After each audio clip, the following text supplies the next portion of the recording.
Oh, what a day, what a day. Right, quick update just for me. Just did a Pura Vida Open Day, which is a wellbeing centre in Eastleigh, so local to my area. Giving back to the community. I'm very tired, so it's a Saturday afternoon, so I'm going home, just going to unwind for a few hours finally and just chill, relax, recharge. Looking forward to tonight, going out with my friends and fam.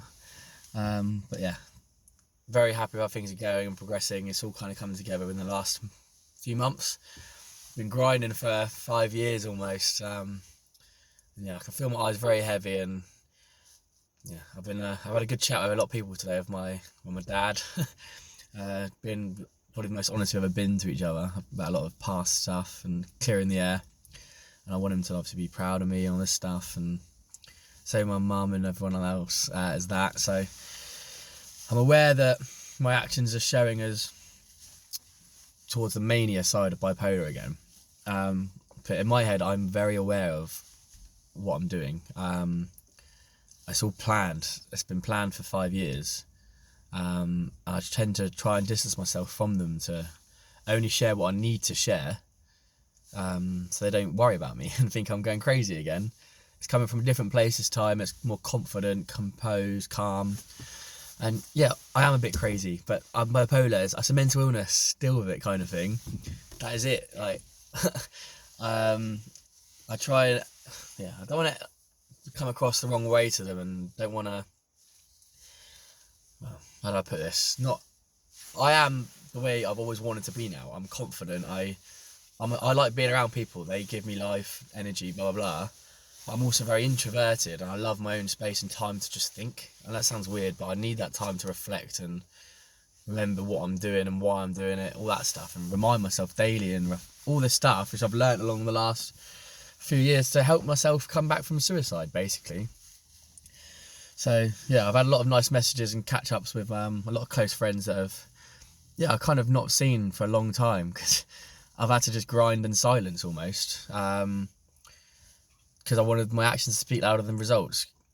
Actually speak louder than words, because I wanted to.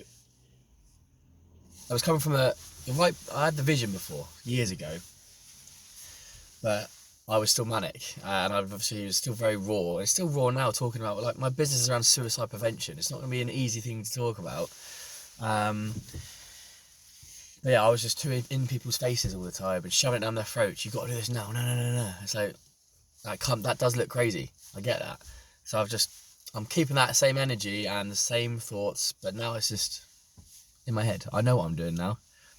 I keep track of my progress, time and a place, finding the balance, resting, all that stuff, and overcome my fear of public speaking, which I've done now, and I don't care about showing vulnerability. I'll even cry in a talk if I have to. That's what it takes to change the stigma around mental illness, which a lot of people don't understand unless you've been through it or someone close to you has been through it. Of course you don't understand, because you don't know it. So I've got a lot of stuff to do the next month or so. Last few things fall into place, but I just wanted a quick update. I'm going to be more regular on YouTube and TikTok again now to smooth out my talks. And I used to, when I first started these last year, I used to have like 2 A4 bits of paper and write it all down for like a minute talking. I kept looking at my notes. And now I don't even plan it, and I don't need a script. I'm just talking from experience and knowledge, and I'm confident enough and go with the flow, flexibility, all that stuff.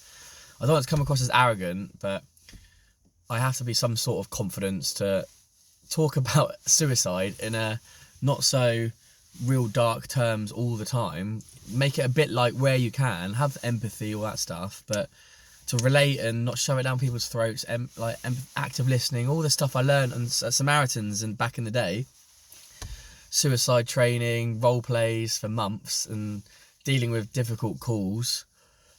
And I did that in 2018 with this in mind now.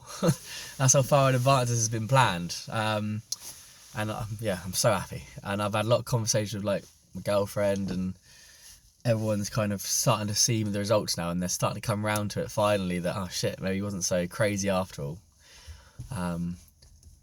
Maybe it's a strong word between crazy and genius. Like, I'm just gonna put it out there. Kanye West, he self-proclaimed. But yeah, there's a strong link between just finding the balance between. I've shut out a lot of distractions over these past few years. I don't watch TV really anymore. I don't listen to the radio. I don't watch the news. I don't go on my phone just endlessly scrolling, death scrolling, because I'm bored. I'm going on social media to promote myself. Other than that, I ain't interested, because we spend all our lives on it nowadays, and no wonder there's so much depression in the world and all this stuff. It's because of that. So I've got a lot of work to do, guys. Got a lot of work to do, but I want my friends and family to be on the side with me this time and help me, help me on the journey. And I want to help people. And now I'm in a place where I want to start delegating the things that I don't necessarily have the time to do, but it all takes time, admin, all that shit. Because I'm ready to get in front of the main people that I need to be in front of to help prevent suicide. So yeah, that was a quick update. I've had a nice few messages from close friends that are just checking up on me, which of course I love, and I note who checks up on me and who I can trust and who I stay away from, basically. But yeah, this open day today, I had such a long chat with this woman who's lost her son to suicide 2 months ago, and we had about an hour chat, and I hugged her at the end. We looked in each other's eyes and we were crying, tears going down both our faces, and it's horrible. And that's why I'm doing it all. And days like today is why I've been doing grinding for 5 years. So it's all coming together. I've got a lot of things coming up. My biggest talk in 2 weeks at Manchester. Going back to my old university in December.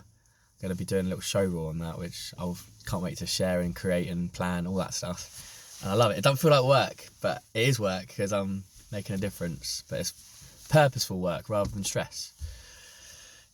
Yeah, and I've planned it for so long. It's finally starting to come together. And yeah, like all the little signs I mentioned on the previous video about seeing the Tide business advertising with my client Solent University in the background, a sign, a nationwide billboard saying 1 million, which is who I bank with, and that's my long-term target. I've got it pinned up as a check on my board, like a vision board.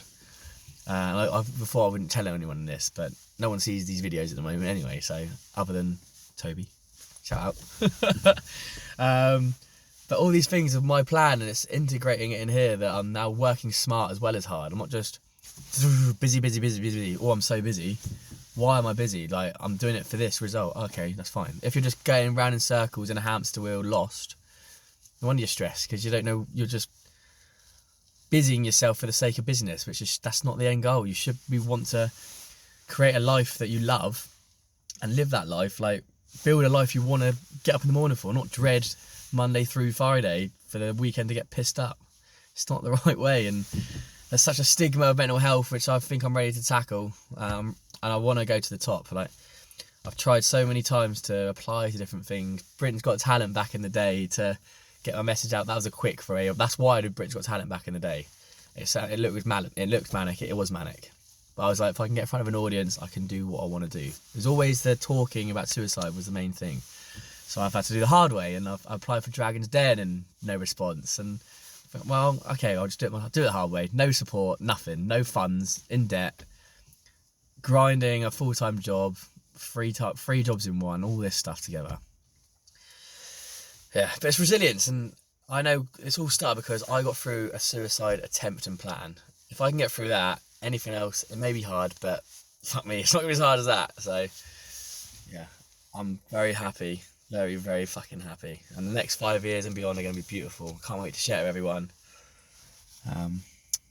Yeah, unbelievable. Oh, and when I parked today, just to go at it, I didn't realise I parked outside a flat where I work with two girls, and I work with them, and they sent a photo, and were like, what's your car doing here? I was like, no way is that your house. I parked right outside it. It's mental. All these things coming together, it's crazy. But yeah, gonna go home and sleep now, and rest up. But love and peace and happiness, PMA, obviously. Take it easy, bye.